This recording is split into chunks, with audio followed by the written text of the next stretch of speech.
En el nombre del Padre, y del Hijo, y del Espíritu Santo. Amén. Oración en el año de la misericordia. Señor Jesucristo, tú nos has enseñado a ser misericordiosos como el Padre del cielo, y nos has dicho que quien te ve, lo ve también a Él. Muéstranos tu rostro y obtendremos la salvación. Tu mirada, llena de amor, liberó a Zaqueo y a Mateo de la esclavitud del dinero, a la adúltera y a la Magdalena de buscar la felicidad solamente en una criatura. Hizo llorar a Pedro luego de la traición y aseguró el paraíso al ladrón arrepentido. Haz que cada uno de nosotros escuche como propia la palabra que dijiste a la samaritana: si conocieras el don de Dios. Tú eres el rostro visible del Padre invisible, del Dios que manifiesta su omnipotencia, sobre todo con el perdón y la misericordia. Haz que en el mundo la Iglesia sea el rostro visible de ti, su Señor resucitado y glorioso. Tú has querido que también tus ministros fueran revestidos de debilidad, para que sientan sincera compasión por los que se encuentran en la ignorancia o en el error. Haz que quien se acerque a uno de ellos se sienta esperado, amado y perdonado por Dios. Manda tu Espíritu y conságranos a todos con su unción, para que el jubileo de la misericordia sea un año de gracia del Señor y tu Iglesia pueda, con renovado entusiasmo, llevar la buena nueva a los pobres, proclamar la libertad a los prisioneros y oprimidos y restituir la vista a los ciegos. Te lo pedimos por intercesión de María, Madre de la Misericordia, a ti que vives y reinas con el Padre y el Espíritu Santo, por los siglos de los siglos.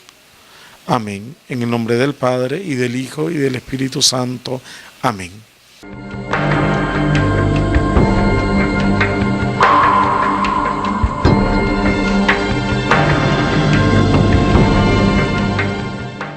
Hermanos y hermanas, nos encontramos de nuevo para compartir esta catequesis semanal en este año de la misericordia.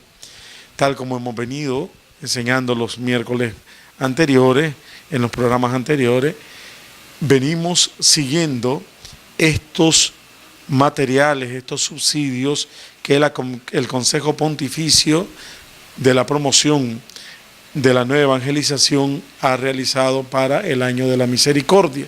Estábamos meditando los dos anteriores o los tres anteriores, cómo celebrar en este año la misericordia.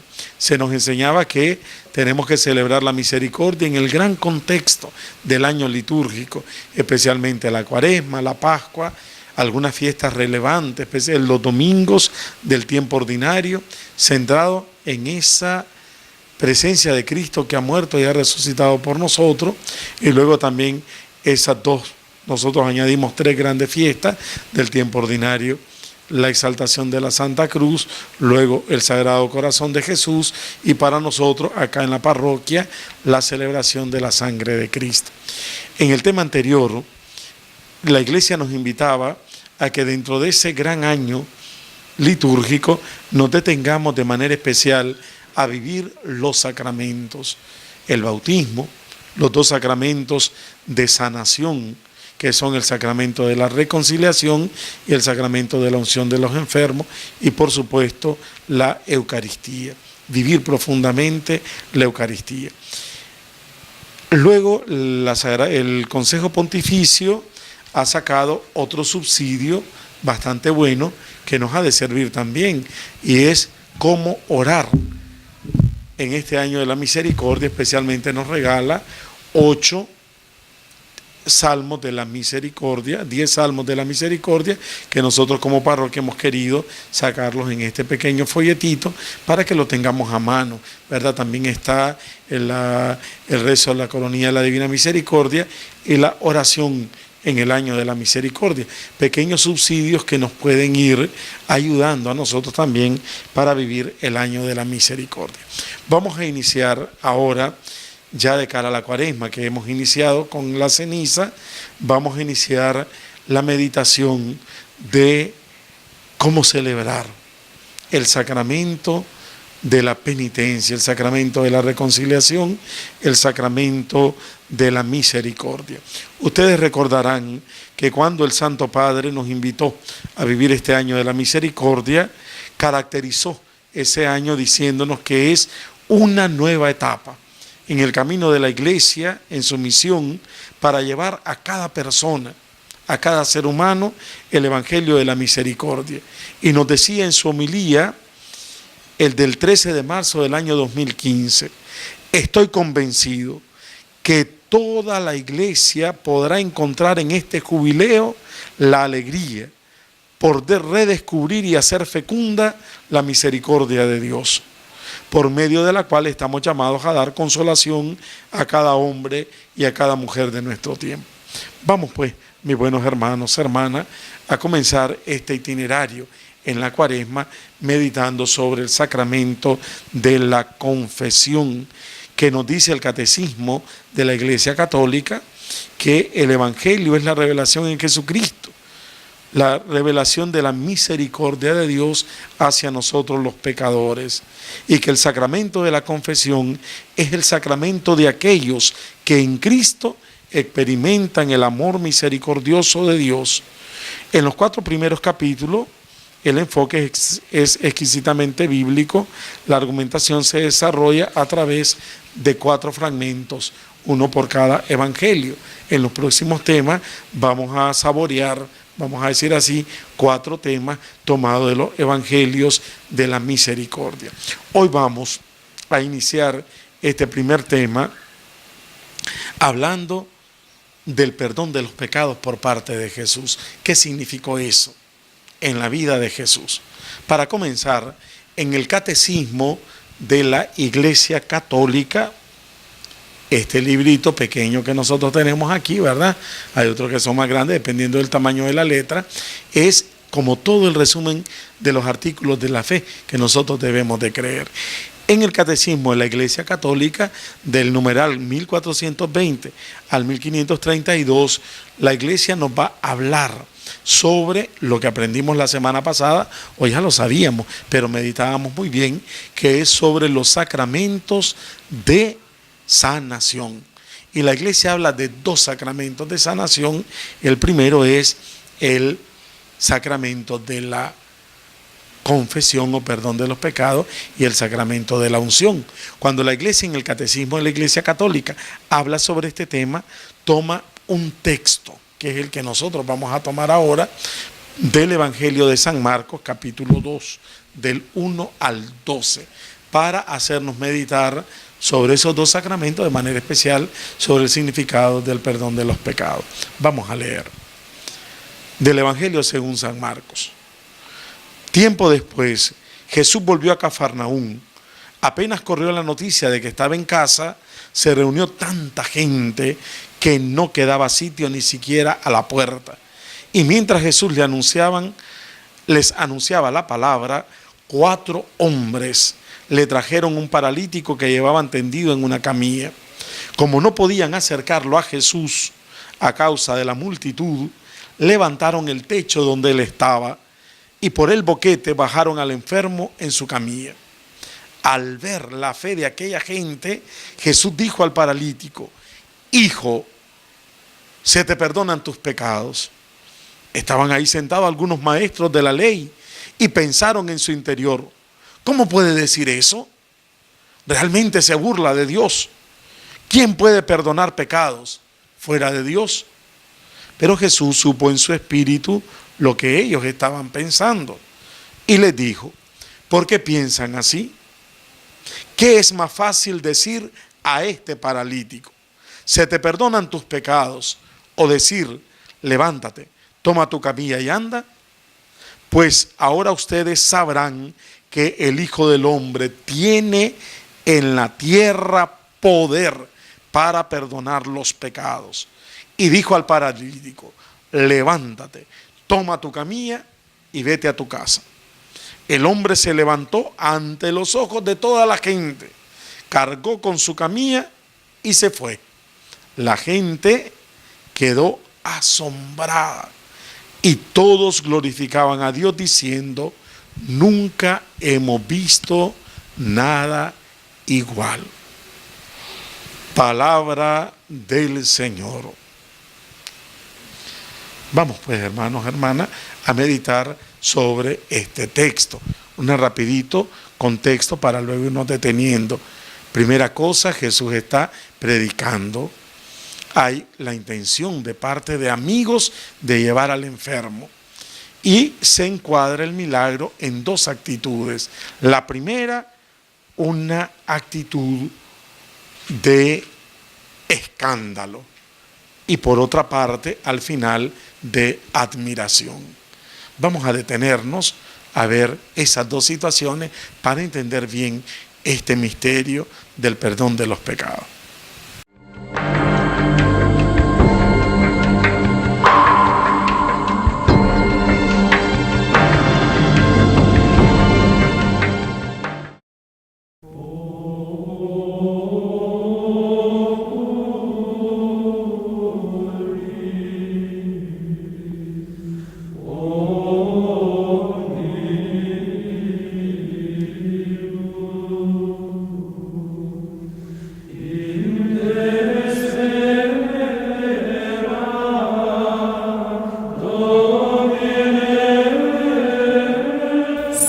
Misa, todos los días, 10 de la mañana y con repetición a las 5 de la tarde, solo por Lignum Crucis TV, acompañando tu fe al servicio de Dios.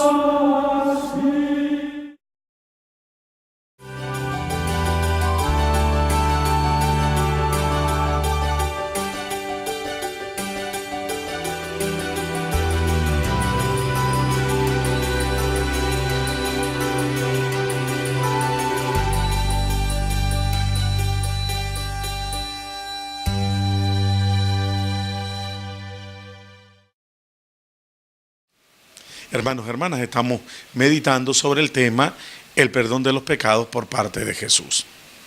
Este tema del perdón de los pecados, sin lugar a dudas, siempre ha sido controversial y se ha prestado a diferentes conflictos y dificultades que no son de la época actual, vienen desde la época misma de Jesús.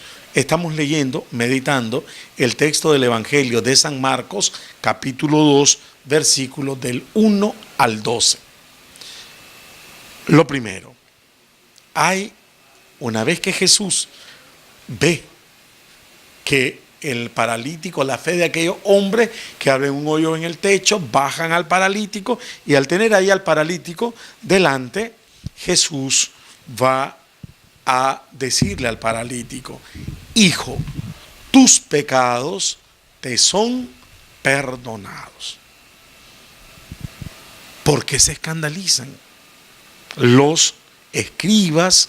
¿Por qué se escandalizan los fariseos? Sencillos, porque había una pregunta, y la pregunta es esta: ¿qué está diciendo este hombre? Está blasfemando, porque ¿quién puede perdonar pecados sino solamente Dios? Versículo 7. ¿En qué está la blasfemia? En esta parte, Jesús está diciéndole al hombre que Él le perdona los pecados. ¿Qué decía el Antiguo Testamento?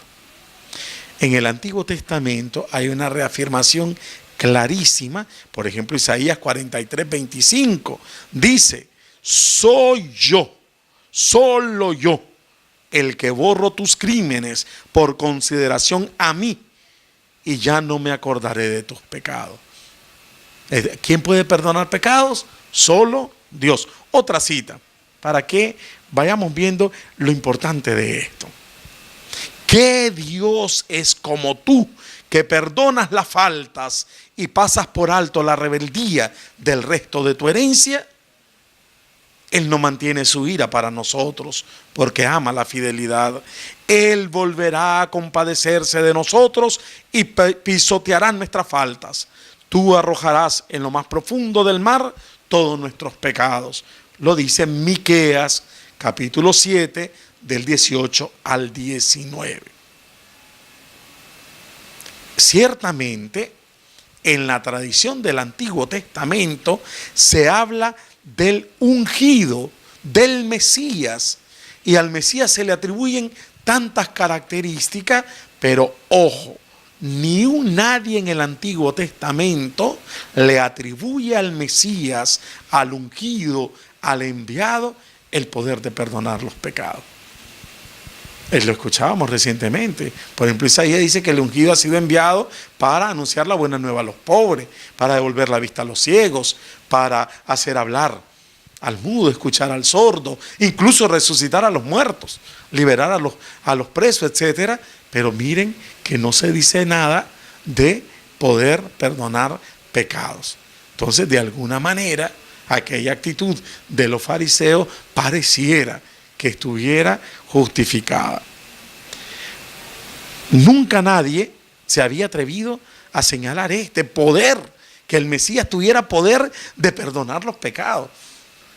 Aparece entonces, se trata de una prerrogativa única de Dios. Solo yo puedo perdonarte los pecados.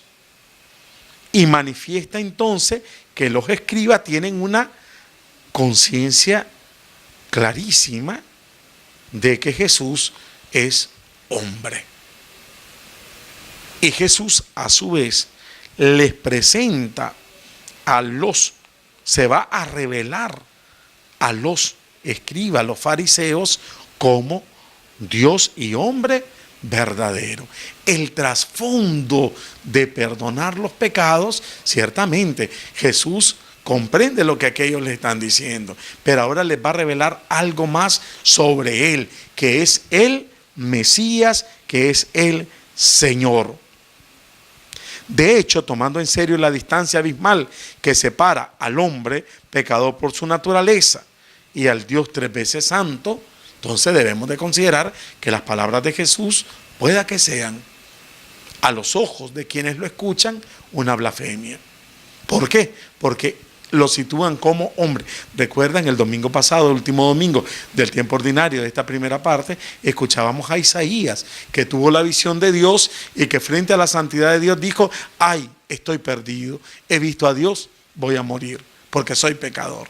Entonces, ¿cómo es que ahora este hombre va a perdonar pecado? Pues bien, entre la irrupción de la vida de Dios y la fragilidad de la propia existencia, el hombre va a advertir esta inmensa diferencia, por lo cual se reconoce indigno de la comunión con Él. Entonces aparece la necesidad del perdón de los pecados, de celebrar, pero en otro ámbito. El pueblo de Israel, claro que celebraba el perdón de los pecados, pero por parte de Dios, que actuaba a través de un rito sacrificial. Por ejemplo, Levítico 4:5 aparece de que había una víctima de expiación y era a través de la aspersión de la sangre de aquella víctima que se perdonaban los pecados. O también mediante la solemne y compleja liturgia del día de expiación, Éxodo 3:10, Levítico 23, 26, 32.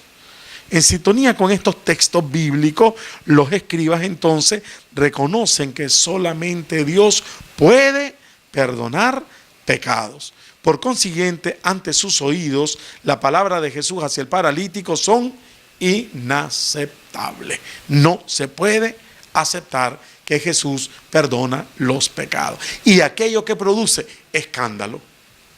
¿Por qué? Porque Jesús está diciendo que va a perdonar los pecados. Te quedan perdonados. Y entonces eso es un escándalo. La otra parte, se da la curación. Para que vean ustedes que el Hijo del Hombre tiene poder sobre esta tierra de perdonar los pecados, le dijo al paralítico: levántate, toma tu camilla y anda. Tus pecados te son perdonados. Y entonces aparece otra actitud, y va a ser la actitud de la admiración. La prodigiosa curación del paralítico va a suscitar entre los que están ahí una reacción, y esta es abiertamente manifestada. La gente que está fuera de sí, dice el versículo 12, reconoce que nunca había visto algo igual. En las palabras de Jesús sobre el perdón y en la repentina curación del paralítico, la gente reconoce la unidad de la relación que une a Jesús con Dios. Si este hombre puede curar y perdonar los pecados, son dos cosas que están íntimamente unidas, relacionadas, entonces tiene que significar que dan testimonio del poder reconciliación de Dios que tiene el hombre Jesús. Por eso, de modo contrario, a los escribas la gente vuelve, se resuelve un juicio a favor de Jesús. Los escribas están escandalizados, pero la gente dice, nunca hemos visto nada igual, nunca. En este hombre, Jesús, en este que está aquí, vemos que hay una relación total entre sanación y perdón de los pecados. Y se da entonces, mis buenos hermanos, hermanas, una revelación de que qué significa para Dios el poder perdonar los pecados. Algunas citas rapiditas que nos van a recordar a nosotros este poder de Jesús de perdonar los pecados. Romanos 1:16, poder de Dios para la salvación de los que creen en Él. Ese Jesús. Efesios 1:7, redimidos por su sangre, hemos recibido el perdón de los pecados según la riqueza de la gracia. También hoy, hermanos, hermanas, todos nosotros, especialmente los católicos, nos vemos bombardeados con esta pregunta: ¿y acaso un hombre puede perdonar los pecados? ¿Y por qué me tengo yo que ir a confesar con un hombre? ¿De dónde viene ese poder? También hoy, en el hoy nuestro, sigue siendo el perdón de los pecados un escándalo. Pero cuando se vive ese misterio, se encuentra la admiración, tan de parte del sacerdote en primer lugar, y de parte de quien es beneficiado con la misericordia de Dios.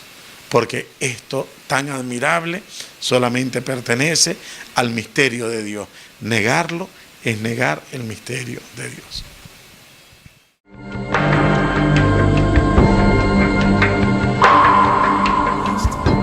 Y creíste toda tu vida. Y aquí estás ahora. Explícame eso.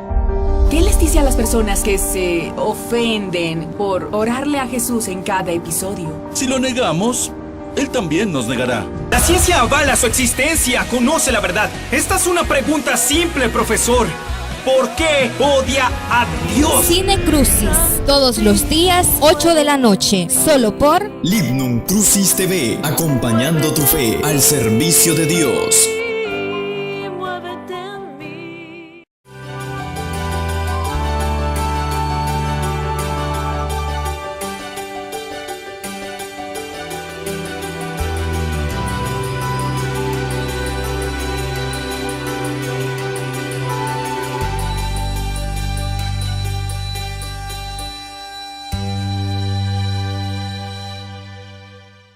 Estamos meditando, mis buenos hermanos, hermanas, en este tema ya propio del tiempo cuaresmal, el perdón de los pecados por parte de Jesús.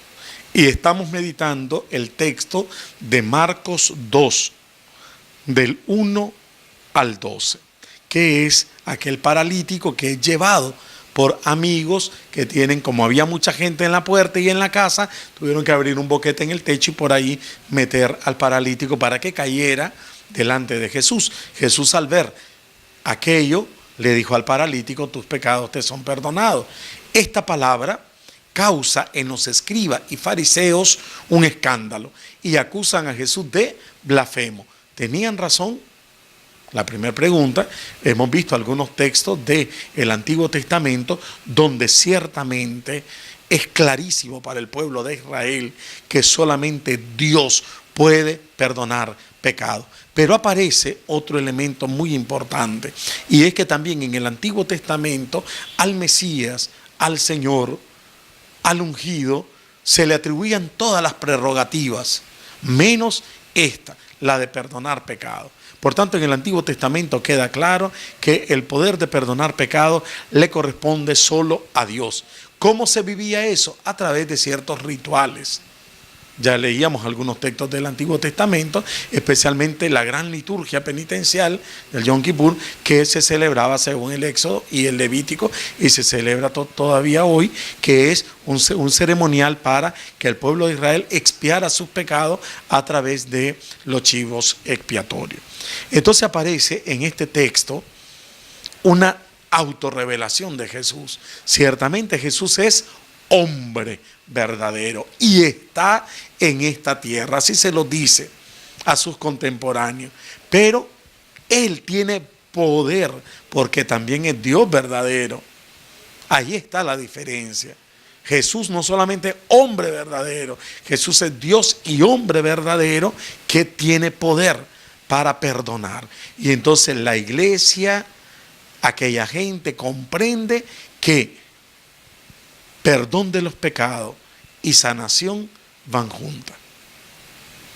De que no puedo pedirle a Dios sanación si antes no me reconcilio con Él, si antes Dios no me perdona mis pecados.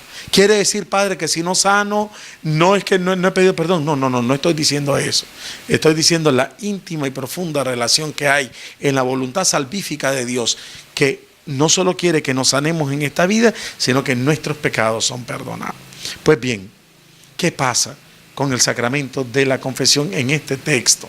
Que es el texto donde Jesús, Él directamente perdona los pecados al paralítico. ¿Qué pasa con nuestra sociedad de hoy? Preguntémonos, hermanos, hermanas, ¿será que tenemos que ser perdonados? ¿Por qué debemos nosotros tener necesidad de ser perdonados, incluso de ser salvados? En nuestra sociedad actual hay una exaltación de la omnipotencia del hombre. Haz lo que quieras, haz lo que quieras, vos sos dueño de ti mismo, todo lo que vos querrás. Y exaltamos al hombre y a su libertad, entre comillas, y su voluntad también muy entre comillas, y el hombre puede hacer lo que él quiera. Vos sos dueño de tu cuerpo, vos sos dueño de tu destino, y entonces hay una exaltación del individuo a tal punto que la competencia con los demás es normal, de que la envidia, de que cualquier cosa que ponga la utilización del otro para lograr mis metas, se mira como normal. Lo importante es que yo sobresalga, lo importante es que yo llegue a alcanzar mis metas. Entonces, ¿por qué me voy a arrepentir de algo que hice? ¿Por qué voy a pedir perdón? ¿Por qué tengo necesidad de ser perdonado por algo que al final me dio placer, por algo que al final lo tenía que hacer para subir y podemos adorar al Dios dinero, Dios tener, Dios poder y Dios placer? Entonces, esto nos va a nosotros a hacer tomar conciencia, en primer lugar, que estamos frente a un ambiente, a un mundo donde los demás y Dios se convierten en algo hostil, siniestro. El ego desmesurado coincide con el ego alienado y egoísta. Yo tengo que hacer lo que yo quiera. Y en esa exaltación de mi ego, este mi yo, se ve alienado, porque todos tienen que hacer lo que quieren, todos pueden hacer lo que quieren, todos pueden. Entonces no solamente yo, también Felipe, también el otro. Todos podemos hacer lo que nos dé la gana. ¿Y qué pasa? ¿Se pueden imaginar ustedes una ciudad sin semáforo donde cada quien haga lo que quiera? ¿Se pueden imaginar ustedes una gran ciudad? Si aquí mismo Corinto, nosotros vamos sintiendo la necesidad de que hay ciertos lugares donde deberían de haber mejores señalizaciones, el más grande hace lo que quiere, ¿verdad? A mí se me viene ahorita la imagen que da la vuelta allá de la capillita de San José, si no me equivoco, ¿verdad? Donde doblan ahí en el bulevar donde la Virgen, donde doblan los camiones hacia el Corolinto. Allá hay un alto y los camiones ni parece que no saben leer los camioneros, porque dan la vuelta y parecen carros de carrera, cómo dan la vuelta ahí. Y no les importa quién venga, se tiene que apartar el que venga. ¿Por qué? Porque como yo soy el más fuerte, hoy casualmente veníamos en un triciclo y un camión casi nos lleva. ¿Por qué? Porque ellos tienen que pasar.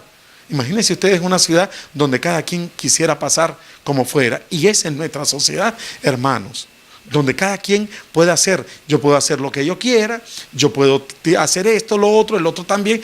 ¿Por qué yo voy a quejarme? ¿Por qué yo voy a quejarme después de lo? Porque Y la pregunta es, ¿hay lugar ahí para pecado? ¿Hay lugar ahí para misericordia, para perdón? Y entonces la Iglesia propone en este año de la misericordia la maravilla de la experiencia de ser perdonados. Debe de ser esta experiencia de la misericordia la tabla de salvación para el hombre, para la mujer de hoy, como lo fue también para aquel paralítico.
¿Qué encontramos en esta experiencia maravillosa de la sanación y del perdón de los pecados?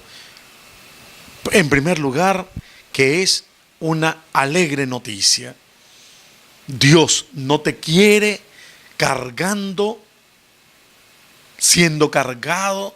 Dios te quiere un hombre que puedas caminar. Y esta experiencia es una experiencia, en primer lugar, de gratuidad. El perdón de los pecados es un don gratuito. No hay suficientes méritos para aducir por qué el perdón de Dios. Porque es un don que no hay que conquistar, simplemente hay que alcanzarlo. Y este don nos los ha alcanzado Jesús en la cruz.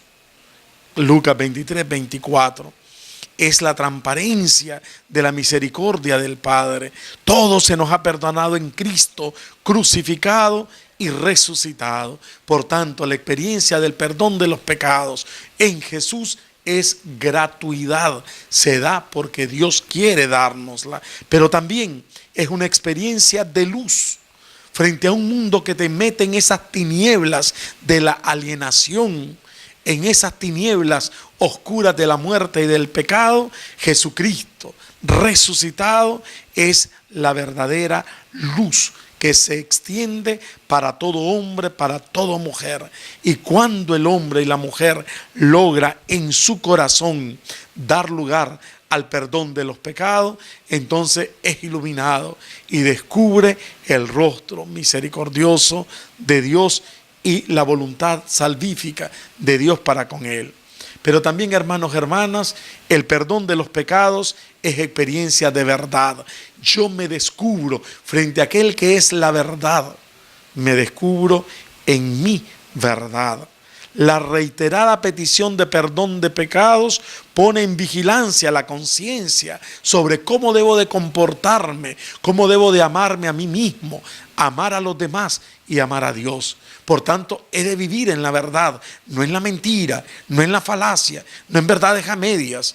Porque ¿quién es el príncipe de la mentira? ¿Quién es el príncipe de verdades a media? Satanás, el demonio, que nos aparta de aquel que es la verdad, que es el Señor. Pero además debemos de recordar que el sacramento del perdón de los pecados es una experiencia regeneradora, me hace nuevo. Blanqueo, dice el libro del Apocalipsis, esos son los que han blanqueado su manto en la sangre del Cordero. Jesús que le dice a la pecadora, levántate, tampoco yo te condeno, pero ojo, no lo vuelvas a cometer, no vaya a ser que te suceda algo peor, pero tienes la oportunidad de regenerarte, de levantarte, de salir adelante y de caminar. También el perdón de los pecados es una experiencia de comunión. Junto con otros, también me reconozco no como pecador, sino como perdonado. Y en esa comunión del pecado también recibimos la verdadera y auténtica comunión con Dios. Me reconcilio con Dios, conmigo mismo, con los demás. Por tanto, la confesión, el perdón de los pecados, es experiencia de comunión para finalmente ser una experiencia de asombro. Cristo me ha perdonado. Cristo perdona a este hermano, a esta hermana. Yo se los digo, hermanos, hermanas, como sacerdote. No hay experiencia, nadie puede tener esa experiencia más que el sacerdote. Ver aquella alma como vino arrastrada, postrada. Y cuando se levanta, se ha hecho una buena confesión y tiene el perdón de los pecados, se levanta. Como dice nuestra gente, es que estoy livianito, es que estoy con la dignidad de hijo. Y cuando tú lo ves pasar a comulgar, y te mira y te alegra y te goza. ¿Por qué? Porque el Señor te ha utilizado a ti, a tu humilde ministerio, como instrumento para salvar a ese hermano. Y eso es el asombro.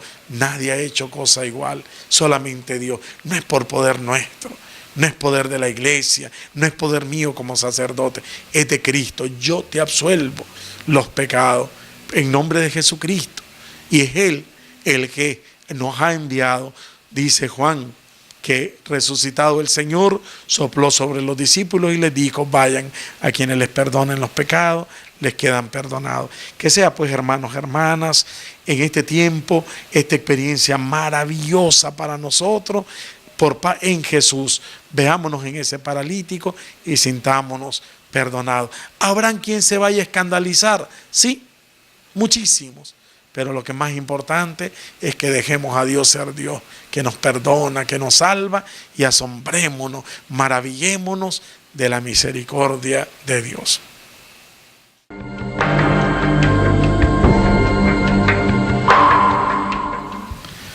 Hermanos, hermanas, estamos meditando sobre el tema del perdón de los pecados en Jesús. Hemos iniciado con la ceniza, la experiencia eclesial de volvernos a Dios. Ahora que le podemos encontrar, nos ha dicho el apóstol Pablo en la segunda lectura de la misa de ceniza. Por tanto, la experiencia del perdón de los pecados es una experiencia eclesial.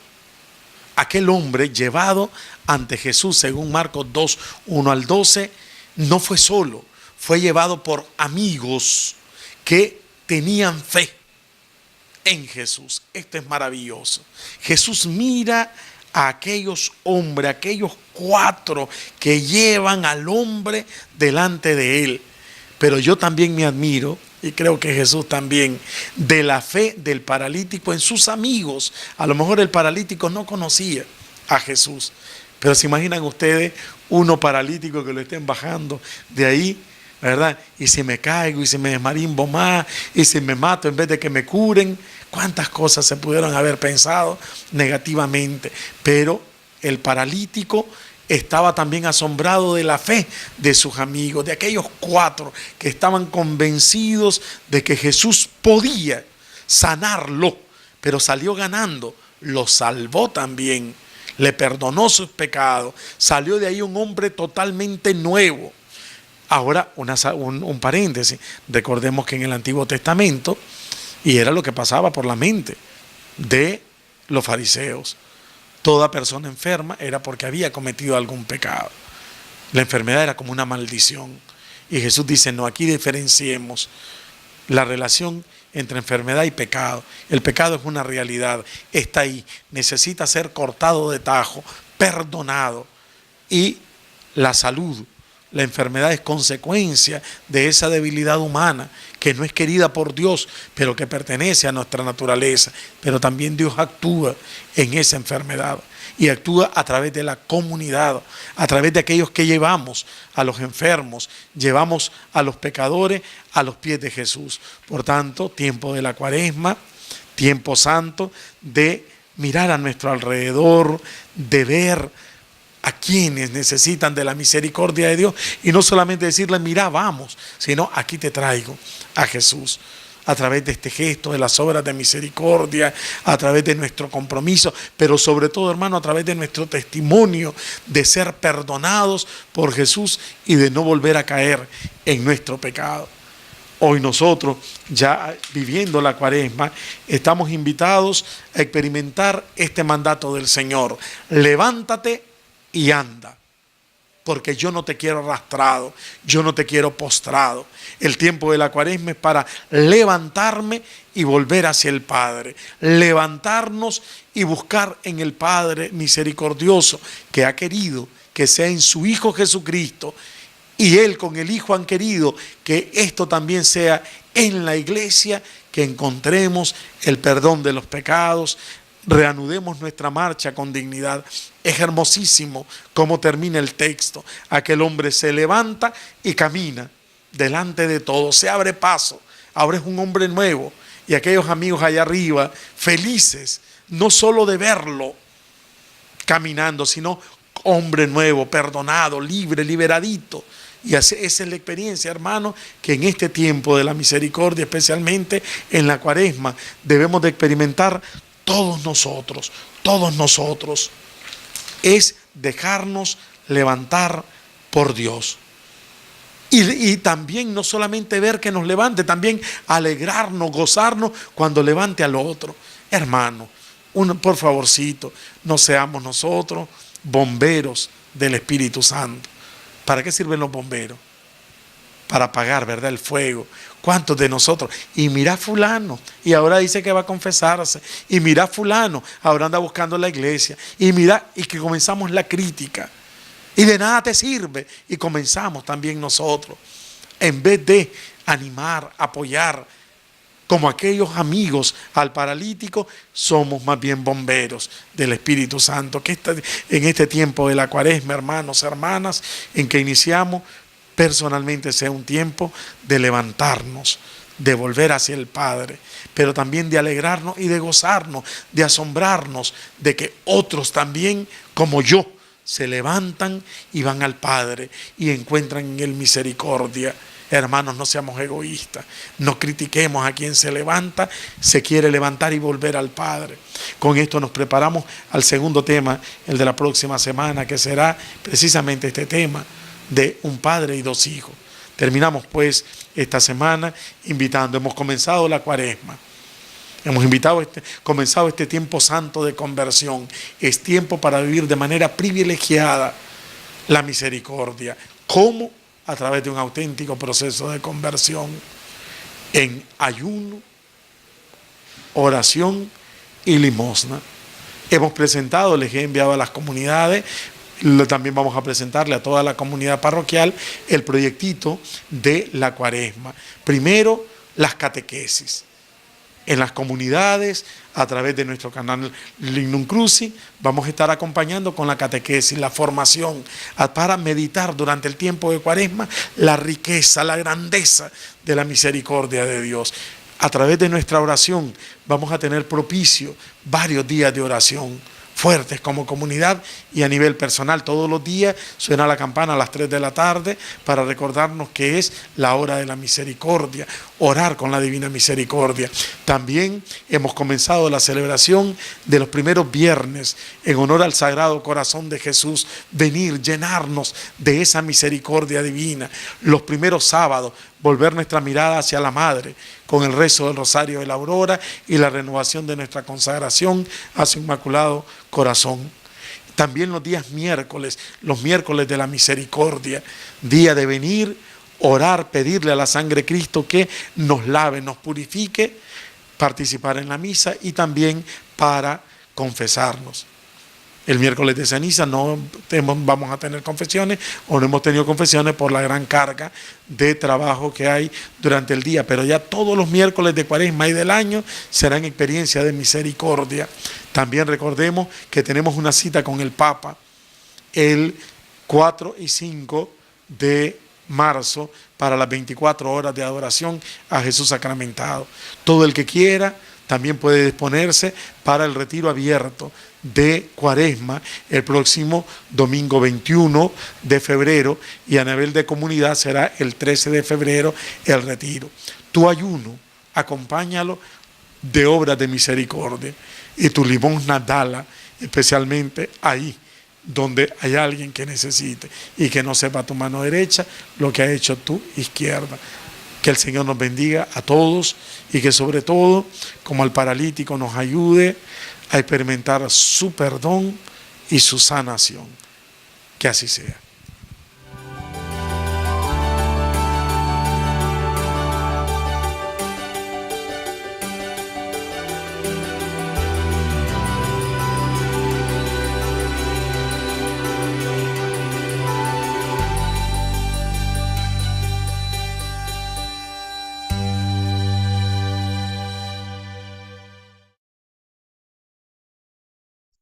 Lignum Crucis TV, acompañando tu fe al servicio de Dios.